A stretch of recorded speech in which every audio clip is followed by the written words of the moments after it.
Hey guys, it's Christina. So, um, today I'm going to.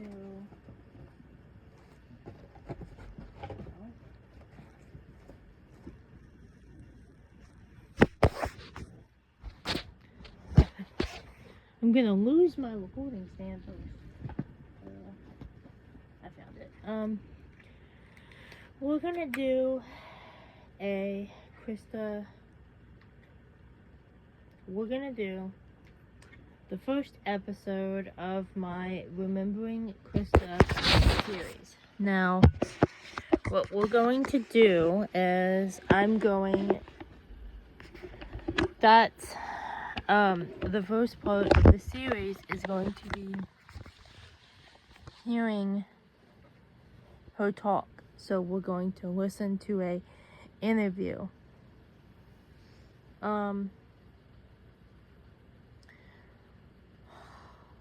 It's, you know, it's very difficult, because,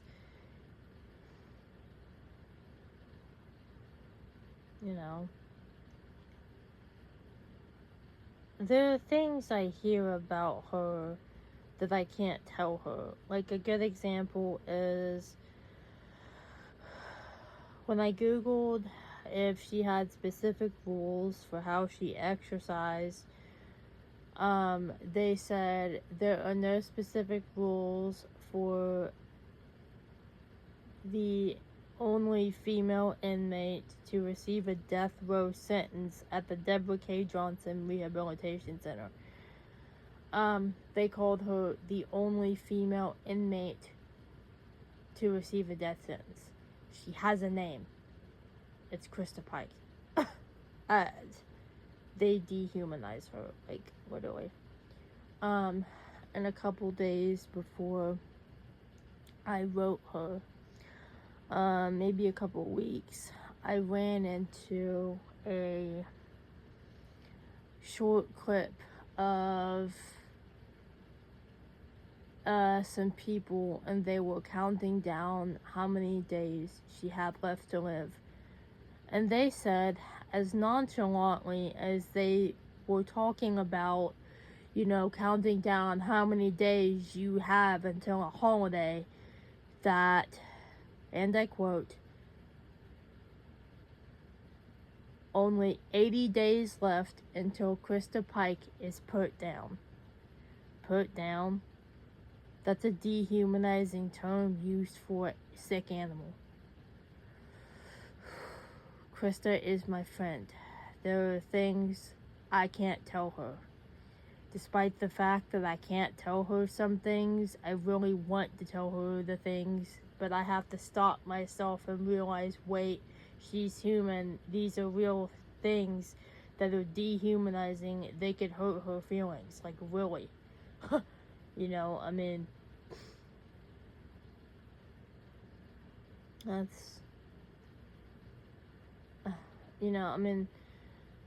people don't realize that despite the fact that she knows when she's gonna die, she knows how she's gonna die, I'm still gonna lose my best friend.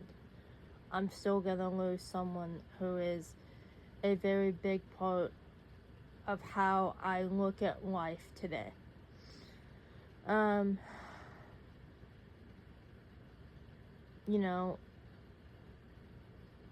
For the people who went to Job Corps with her, and for the people in Colleen Slimmer's family, including Colleen's mother, Krista's name represents fear.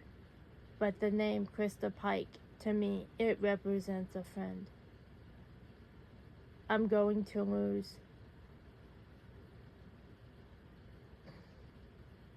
Krista, and that's very hard for me.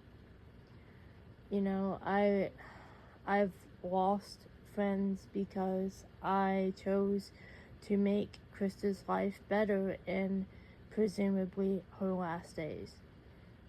A death sentence is a mind game at its finest, because the court could issue a stay all the way up until the last minute.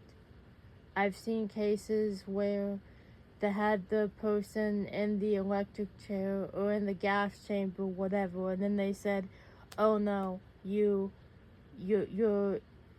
there's a stay." It's, and they could issue a stay, like,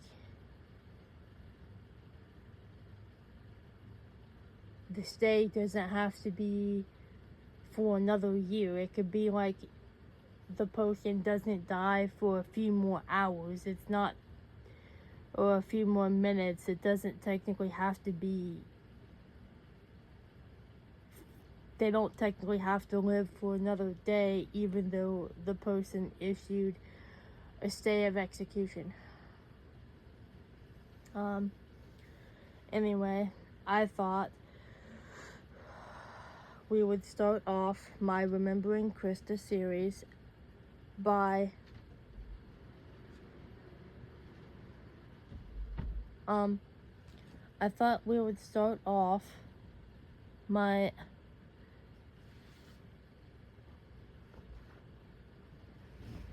Remembering Krista series by listening to part of an interview. Metro zone. Device unlocked. Button.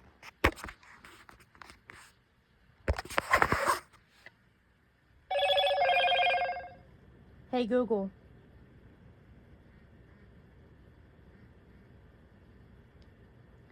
Open YouTube. Button.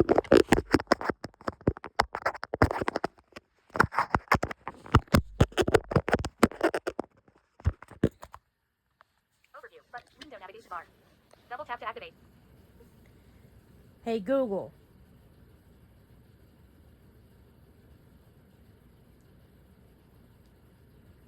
Open YouTube. Opening. YouTube. Come here, baby Krista. I want you to meet somebody. YouTube. Come here, baby. Notifications. Button. Come Double on. tap to activate. Notifications 9 plus. Button. Come Double tap to on. activate. Yeah. Hello, it's Krista Park. YouTube. Notifications. Search. Button. Double tap to activate. YouTube. Voice search. Krista Pike Unforbidden. One of YouTube. Krista Pike Clear. Button. Voice search. More options. Button. Jailhouse interview with Tennessee murderer Krista Pike Part 1 hour 27 minutes. Double tap to show controls. Video player. Out of list. Sponsor my ad. Visit ad. Sponsor my ad. Skip ad. Sponsor. Skip ad. Double tap to show controls. Video player. Hang on. 5 minutes. 1. Button. Jailhouse interview. Unforbidden truth. Button. 5 minutes. Double tap to show controls. Minimize. Button. On. Cast. Captions. But more options. Button. Hide controls. Previous video. Rewind 10 seconds. And Daryl's will be free of worked my thing in school.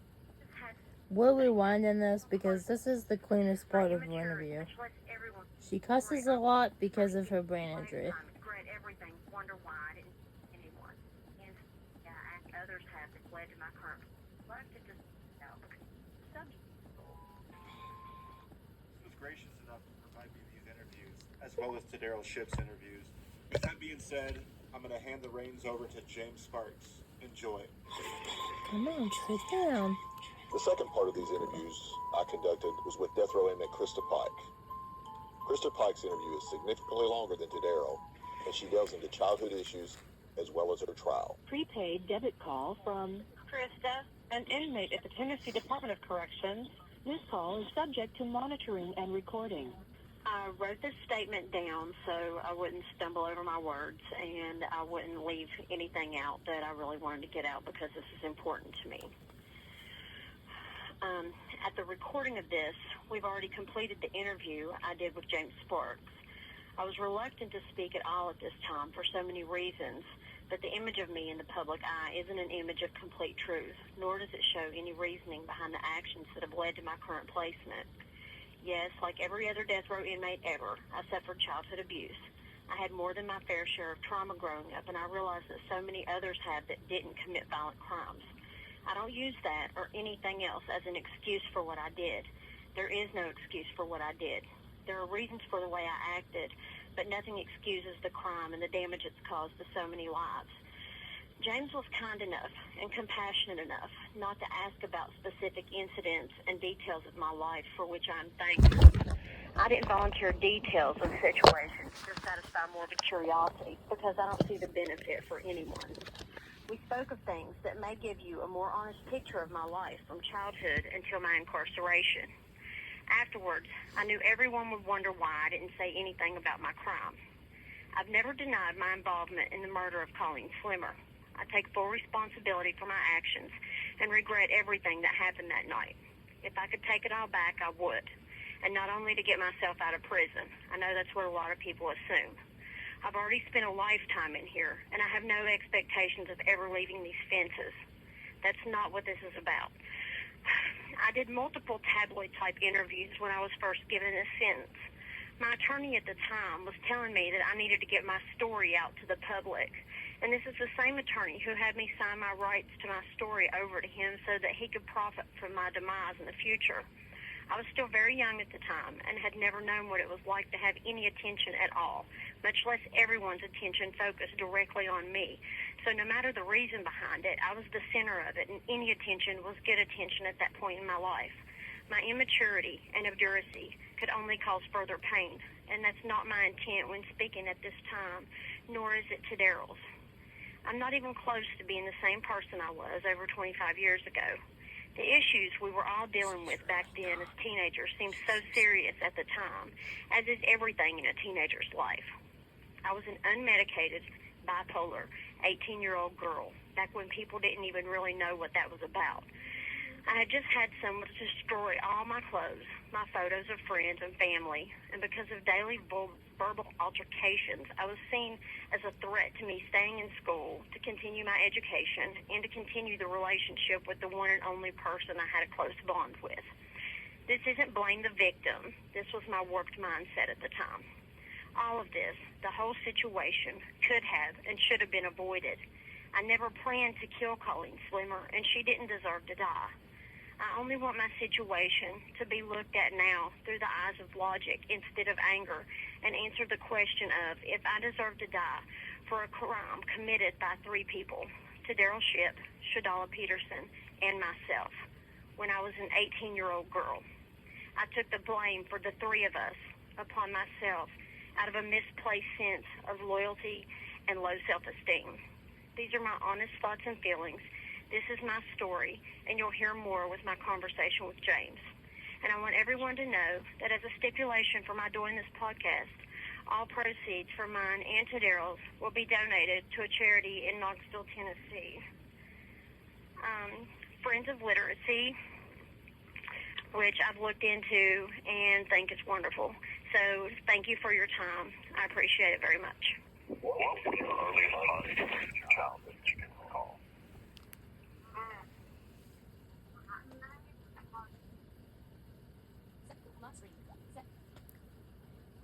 I am proud to be able to vouch for her when she says she is not the same person. She's really not. She blew me away. Literally, I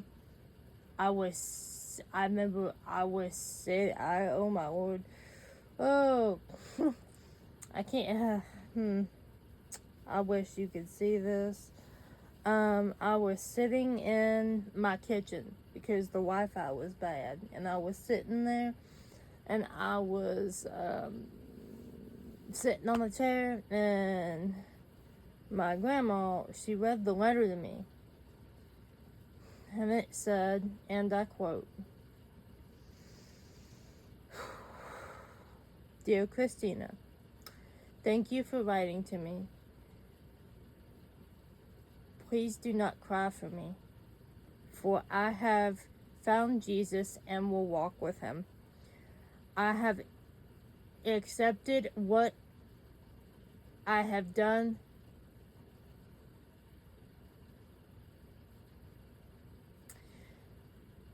and am at peace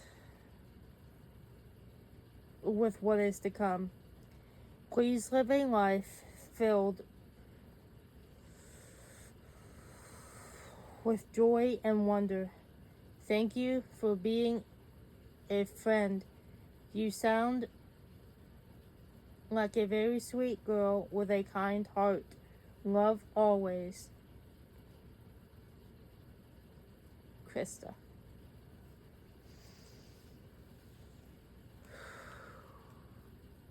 That was the letter I read 2 times. Krista, I know you'll never be able to see this, but I want you to know. My name is Christina. I'm the young lady that the letter went to. I'm the young lady who wrote you. I'm the young lady who was hoping to change your life for the better. I think my mission was successful. And do you know what? Miss Krista Pike, you unexpectedly changed my life for the better. Talking to you impacted me in a way that it is hard for me to explain. When I talk about you or talk about the letter that I sent you and you sent me, it gives me cold chills. After I had read the letter that you sent me 2 times, it took a while for the cold chills on my legs to go away. Your letter impacted me greatly. I look at each day differently. I'm nicer to the people around me, even more than I ever thought I could be. I thought I was the nicest I could be. That's what I thought until I met you. You made me, ironically, you made me a better person. You made me look at things differently. I look at life differently. Instead of complaining about the simple things, I think to myself, well, we're lucky. Krista doesn't get that. Example, the other day we went to McDonald's. My grandma was complaining because the food was bad. I looked at her and I said, it could be worse. We could be in a situation where we could not pick our own food. At least we could pick food for ourselves. I have a friend who can't pick food for herself, who has to have food brought to her and herself. I know it was the choices you made that led you to be there, but you changed me in the best way possible. Thank you, Krista. Thank you so much.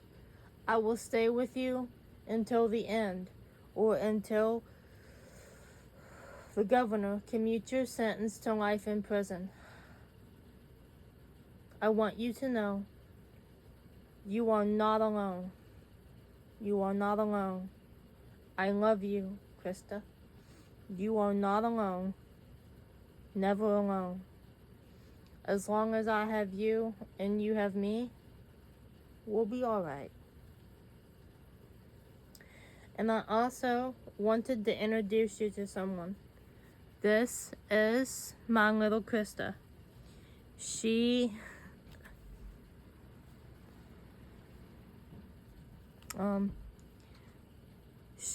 Her disability is that she can't walk.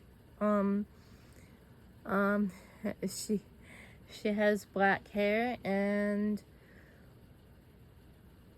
she can stand with support. She is 3 years old and she can talk a little bit. Baby Krista, can you say, hi, Miss Pike?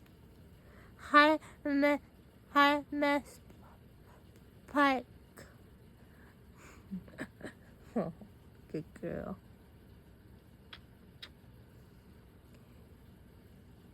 Can you tell Miss Pike, what do you do better since you learned about her?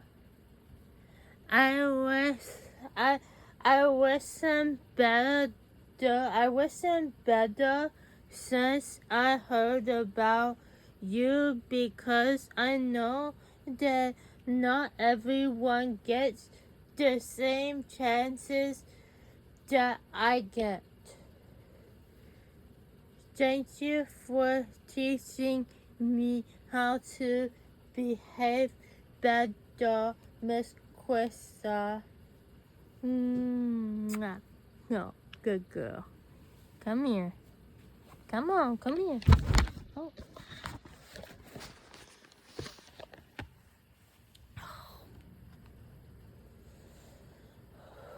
Alright, guys. That was episode 1 of Remembering Krista. As always, my name is Christina, and this is Christina's Place. Krista, I love you. I will never ever stop fighting for you.